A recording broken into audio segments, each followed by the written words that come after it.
Hello everyone and welcome into my newest frozen pizza review. Today we're going to revisit ZeroCarb LYFE.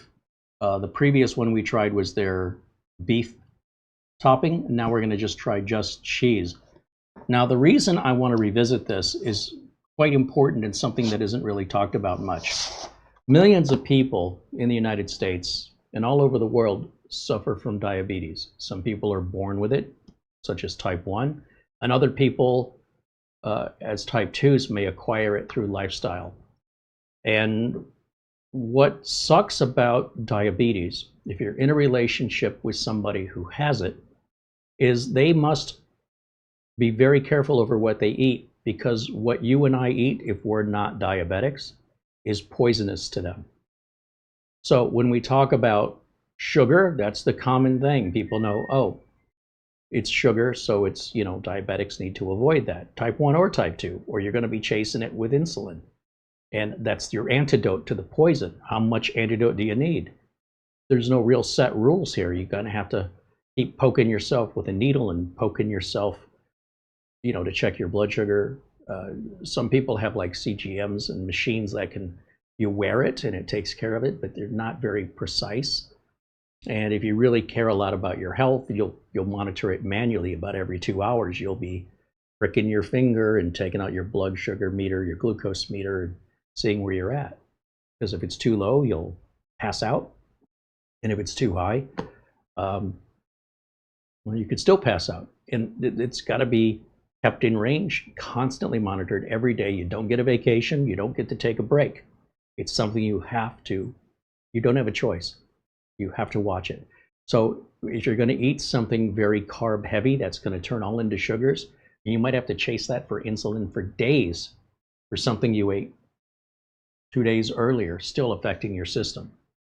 So when a pizza comes out without a pizza crust, and then you're left with all your proteins, right? It's okay that you can have meat and cheese. It's not like vegan or vegetarian, because those are often lifestyle choices. Being a diabetic isn't necessarily a choice, it's a disability.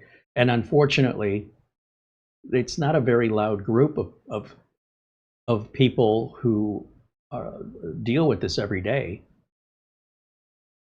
who are demanding restaurants offer them more choices like other groups might do. To force people, go to the media and say, you must accommodate me. What about the diabetics? It's still, in the United States, very rarely recognized, and people don't really talk about it, and I don't understand why. It's not like it's infrequent. Lots and lots of people have diabetes, and lots will get diabetes who don't have it now. And once you have it, believe me, you're going to be interested, because if you choose to ignore it, there's going to be some severe consequences for you. So when I saw this pizza, this has a chicken breast for the crust. So that's all protein, no carbs. In fact, ZC Life is ZeroCarb LYFE, and keto being a thing has done more for the diabetic community, I think, than the diabetic organizations that speak on their behalf. So if you're into keto, then you're interested in this too. Now, these are a little bit pricey, but on the other hand, here's what I want you to keep in mind. Being with somebody who's diabetic, if we go to have a pizza, she can only eat the top of the pizza. She cannot eat the bread. And even then, not just anything on the pizza. Most things are fine. Proteins are fine. We want to stay away from, pineapple or things like that are very, very heavy with glucose or sugar, because that's not good. Just because it's a fruit doesn't mean it's okay to eat. This is very promising. This may be the very first pizza in her life that she can eat the entirety of it and not just the top of it. There are cauliflower crust, and they're just carby and terrible. They're just not. Just because something has a cauliflower crust, that may be for people that are gluten intolerant. That may be for people that maybe they're trying to avoid wheat for some reason. It has nothing to do with a diabetic solution. So you might think, oh, if you're diabetic, you can eat that. Nope, not if you're smart. because that has poison in it. It has lots of carbs. This advertises itself as having 4 grams of carbs per serving and 22 grams of protein. So this is ideal. And the way that they make it is they have a very thin chicken breast that is processed and flattened out. It looks like a pizza crust. Now, in our previous review, I found it a bit chewier than a regular pizza crust, but I didn't taste chicken. I smelled chicken when it was cooking. And it wasn't a bad experience at all, but it's also not a very filling pizza. Let me show you. If you've not seen the previous review, this is basically the same pizza without the beef topping on it. And the idea that, well, put yourself in those shoes for a minute. Let's just say your whole life, you just can't have this. And if you do eat it anyway, you're going to pay a price for it. You're not going to be happy with the consequences. And hopefully you'll self-medicate with your own insulin and keep your eye on your blood sugar so you don't wind up in the hospital because you just had to have a slice of pizza. But what if you could have that slice of pizza and not have any of the consequences? That would be life-changing for you. So what I'm going to do after I show this to you and put it in the oven is we're going to bring Mara out here and have her taste it and tell us what she thinks. Because first of all, it's so ingrained in her to have to eat the top off the pizza, I might have to tell her, no, you can actually, she might be confused. What do you mean? No, you can absolutely eat this. She knows that. She's actually educating me on this, but I'm just teasing a little bit. One of the things that I'm noticing is this pizza is frozen solid to the cardboard that's keeping it from folding up and shipping. And the way we remedied this is we put it in the microwave under defrost for about 30 seconds, and it came right off, no problem. So if you get one of these and you want to try it, don't peel this off and force it because you'll be stuck with paper on your crust, and you don't want to, it's not going to hurt you, but it's not going to taste good. So just microwave or let it sit out a little bit, but microwave is faster. Then the cardboard should come right off, no problem. Pop it into the oven. We'll follow the cooking instructions here. This is at 400 degrees for 15 minutes. You want to make sure that that chicken is fully cooked. Other than that, let me go throw it in the oven, and then I'll be back here in just a moment, and we'll do our taste test with our special guest. Real quickly, before I throw this in the oven, I just took it out of the microwave. Use the defrost button. Don't just microwave it, because you're going to end up cooking it, and it's not going to be good. Using the defrost button on the microwave for about 30 seconds. This is still cold. It shouldn't feel warm, but look how easily that cardboard separates now. That's all I was trying to say. In the earlier part here, I was trying to discuss what this looks like. The ice that's still on the bottom is actually helping keep it from completely folding up on itself because it is chicken breast. It's very floppy. So we'll go ahead and get that in the oven right now. But I just wanted to demonstrate to you. I think a lot of people, when they throw stuff in the microwave, they just hit the button to cook it. There is a defrost button. Okay. It's not as harsh and intense to what you're putting in there. And that way you can actually just very gently alleviate the ice without cooking the food. All right, let me go throw it in the oven. We'll see you back here in just a minute. With an advertised cook time of 10 to 15 minutes, this was in our oven for 11.5 minutes. It started to look really well done. However, the crust on the bottom doesn't seem as done as I'd like, but the top was really starting to brown. So let's bring it over. It's still very hot. And we'll bring Mara over here and see what she thinks so that she can enjoy pizza like the rest of us. Come on over. Come on over. All right, so for the very first time as a diabetic, there have been lots of pizzas, frozen pizzas on the grocery store, and you look at them and you go, nope, they screwed it up. Poison. Yeah, it's poison. Poison. Cauliflower crust. So there was one that is no longer available in the market that sort of worked. It was not firm enough that you could like pick up a slice, but it from a carb perspective, it was acceptable. However, it's no longer available. It was called cauliflower. You said you couldn't pick up a slice. You couldn't pick up a slice. Like, no. what would happen? So the last one we got was a little bit firmer. I think when it cools down, it gets a little firmer. It has a lot of ice on it when it's cold, much more so than a regular frozen pizza. Right. So when I put it on the oven rack after preheating the oven, you could hear the ice melting in the oven, which I'm sure is going to be a mess I have to clean up later. But typically, like if we go somewhere and if we get a pizza, she'll eat the top off the pizza. You can imagine, she can eat the top off of an entire pizza and she's still hungry.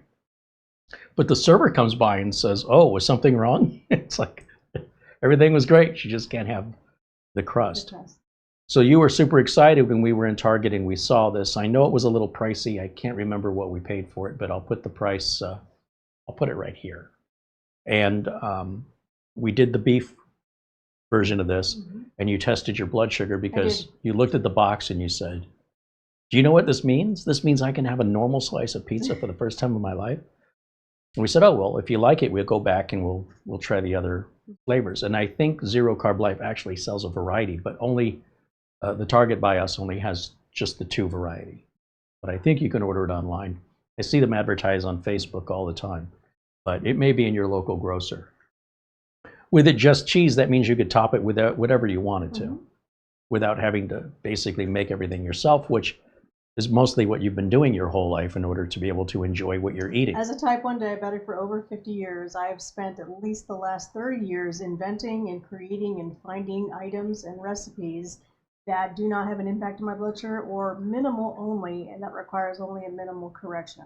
My blood sugars are, for the most part, perfect, and that's because of my strict dietary guidelines that I follow. She's very disciplined on that. Yes. And that is a discipline for sure. It's easy to get lazy, but the laziness will come back to haunt her. She doesn't want to fall asleep and wake up in a hospital. I will step out in the box a little bit to test something in particular, like we tested the very first one. Little bits. Yeah. So there's not massive corrections. Whereas a lot of people will do that and then test at 1 hour and then test at 2 hours. That's fine, and that gives you at least an idea. But for me, there's a 24-hour period that I must check as well, because sometimes what you eat the day before has an impact the day after. This is like pretty groundbreaking from your perspective, that a main manufacturer is 100%. Acknowledging a portion of our population that either they just want to eat healthier, maybe they're keto. If I'm not mistaken, the owner or the inventor of this is also a diabetic. Oh, really? That's why he did this. Oh, well, there you go. Well, you want to try it and see what you think? Of course. I mean, we're a little cheating because you tried the other one. I did. So you know what to expect, but this one is slightly different. Right? This is unaltered with beef. Unaltered. All right. Well, you grab a slice, I'll grab a slice. Oh, and it's much cooler now. Yeah. Look, and see how it's rigid. Yeah. So it just needed to cool down. Yeah. All right. Cheers. Wait. Cheers. Tap. All right. Here we go. Still warm. Now, before I didn't taste any chicken. Now I'm tasting. I taste chicken too. A little bit. No different than putting chicken on. I taste the chicken way more than I did the last one. This is really good. However, there's no mistaking that it's chicken. Well, I mean, a lot of people put chicken on a pizza. So what difference does it make? It doesn't. You're chewing it all up in your mouth anyway. It's just that if you're looking for a pizza to be more like flour, you're not going to find it with this particular one. With the other one that had the different toppings on it, that chicken flavor was a little bit more in disguise. But this is good, and I do like it. That is like paper thin chicken. And the crust is very dry and crunchy, which you wouldn't normally want in a chicken. I even like the sauce. Yeah, I'm trying to put my finger on it.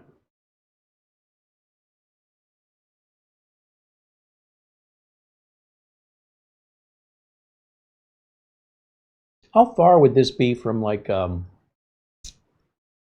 isn't there an Italian chicken parmesan or something? Chicken parm? Chicken parm, Well, chicken parm is breaded. Oh, it's breaded, and we're back to the carbs. I can make it so it's low carb, which I've done. Do you hear the crunch? This is good. However, I will say I like the other one better. It's like chicken jerky on the edges. Right. Yeah.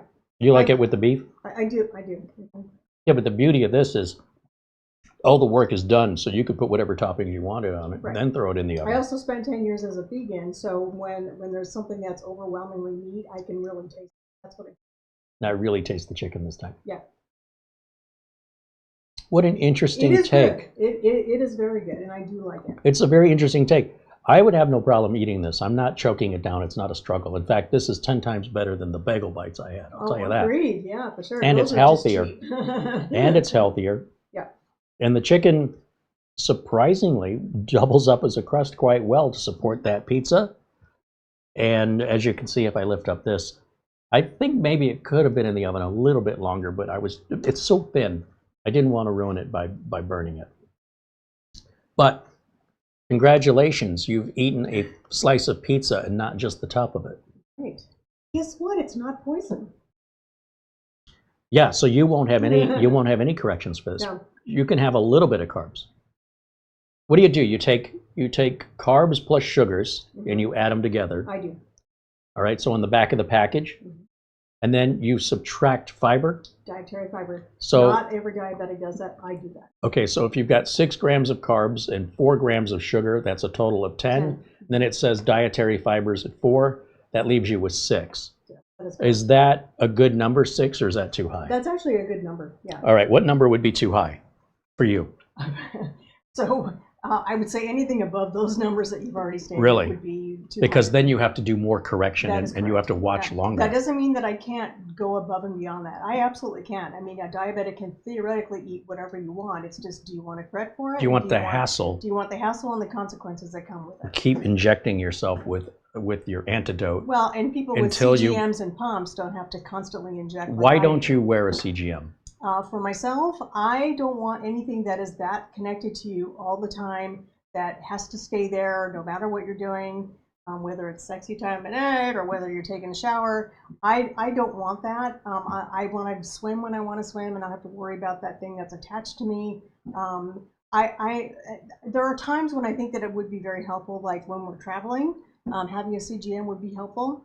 I also have heard reports and kind of horror stories where the CGM is not completely accurate all the time and it needs to be calibrated. There's a lot of maintenance that has to go along with it that this is so much easier for me to just stay MDI, which is multiple daily injections. If you've ever seen anybody suffer a low blood sugar event, it appears to be like they are way too drunk. Forming words is almost And people impossible. will accuse you of being drunk. Oh yeah, which they is- don't know. Even police could get pulled over for a DUI because your Yeah. blood sugar's low. Yeah. And the problem is your brain also isn't functioning right. So all of your motor skills go right out the window, just like a drunk. And the problem is the brain is fine. So when you're talking to them, when I talk to her, she hears every word. She cannot, when it's bad, she can't form words. She can't write it out on a piece of paper, but she fully comprehends everything I'm saying.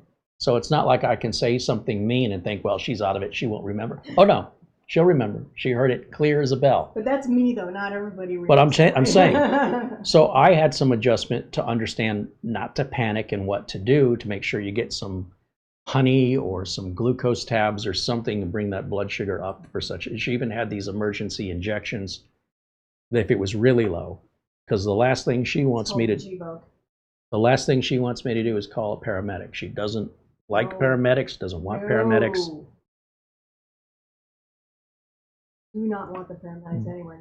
But if I have to give her Not a that, good experience. like if I can't get her mouth open to put honey in her mouth and she's just catatonic, then I have that injection. But that injection will leave her with pain for about 2 or 3 days. It raises your blood sugar astronomically. It's fast. It's yeah, and then it takes about 24 hours. And you don't have to measure. It's like it's a disposable pen, and you push it against the thigh, and you push the button and hold it for 10 seconds, and there's a little like plastic piece that turns red or orange or something, and that tells you you're done. Pull it out. It's a very small, thin needle. It doesn't go in very. It's not some giant horror movie film needle. It's a little teeny tiny thing. But yeah, it does end up days later. Auto injector. It's the same thing for people that have allergies and like an epinephrine pen, or nowadays with the GLPs is like the auto injector. So overall, ZeroCarb LYFE, 0 out of 10. What do you give it? I'm going to give that probably a 9 or a 10. Yeah. I think that they could maybe get a little creative with it. Not maybe like I did like the last one that we tried with the beef topping on it. However, there's a lot you can do with this, and with the crust like this particular one is maybe a little bit less firm than the last one, but that might be just with cooking. Yeah, So I could keep have in cooked mind it a with little your more. oven, every oven is gonna behave differently. However, with this, I'm gonna say it's probably it gets a full 10 plus for the fact that it has no impact, it tastes good, and it's a great substitution for like a whole pizza as in slice, toppings, and crust. But what I would suggest is that they get a little creative. Do some like they could have covered up that chicken flavor, the overwhelming chicken flavor, with a Oh, I little think it's, seasoning, I like it. additional seasoning. Sure, and many people probably do. If you like chicken on a For pizza, myself, I would have gotten a little creative with the crust. I would have maybe seasoned up the chicken a little bit, add a little something to it. You could even theoretically take that base and mix it with something else, like give it a little extra zing, like jalapeno or something along those lines. you could Just partially for cook me. it. But fold I it. like things that are hot. So. What if you partially cooked it hmm and rolled it and filled it like a burrito? See, that's a fantastic like idea. a calzone or Absolutely. a stromboli. Yeah. Oh, 100% yes, absolutely. Just get it cooked enough where it's flexible. Yep. Then go ahead and make your own personal modifications. Absolutely. Put it back in the oven. Yep. Put it in a pan so it doesn't spill out. Oh, of course. Maybe close it with a. You could theoretically make a lasagna out of it. Oh, there's an idea. Yeah. It'd be an expensive lasagna because you'd need several well, of them. True. Or you could even attempt to make raviolis out of it. So, to the person running Zero Carb Life, great job, whoever you are, a gentleman. I read your story. I love your story. I love the fact that you took the time to put this together, to make it available to the public, and I would love to see more. Let's keep this up. Let's make this a thing across everywhere, and let's bring people in for the awareness and imagine just get them familiar with it. craving this taste when you have no medical need for it. You just are like, wow, I really want tomato sauce and chicken and some cheese. And imagine if that was just normal, how much healthier the country could be. Oh, absolutely, 100%. Here is a present on behalf of the channel. I love it. Thank you so much. And while we were there, we picked her up another one of the beef ones so she can enjoy the entire pizza. I can't wait. So, all right. Well, thank you for your feedback. Enjoy this. Pick this up. Try this. It's great. Give it a shot. Imagine that you like it and it's good for you. Mm-hmm. Seems impossible. I know. Finally. At the regular, and you didn't have to go to a special store to find it. Just Target. Just Target. And it can be ordered online. It can. All right. Well, thank you for watching. We'll catch you on the next frozen pizza review. Thank you, everybody. Coming up next. Bye for now.